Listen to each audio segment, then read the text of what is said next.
Welcome to McPlum, simple solutions served daily. In this video, I will explain how to get quartz easily. We'll cover the most effective strategies to gather this versatile resource. Quartz is essential for crafting redstone components, like comparators and observers, and for enhancing your enchanting table's power.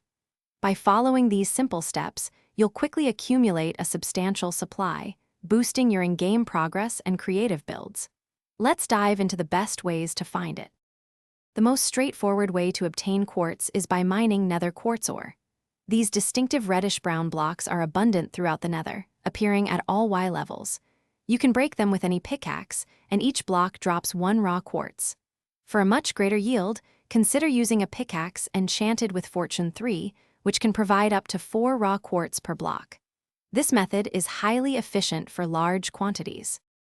Another reliable method for acquiring quartz involves smelting netherrack. If you have an excess of netherrack blocks from mining or terraforming, simply place them into a furnace with a fuel source.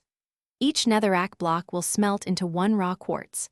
This process is slower than direct mining, but provides a steady supply, especially if you have automated netherrack farms. It's a great way to convert common blocks into a valuable resource. Finally, you can obtain quartz by trading with piglins in the nether.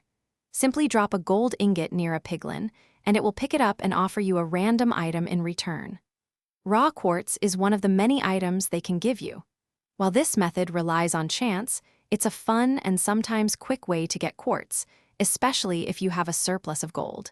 It adds an element of surprise to your quartz gathering efforts. Thanks for watching, stay juicy, and subscribe.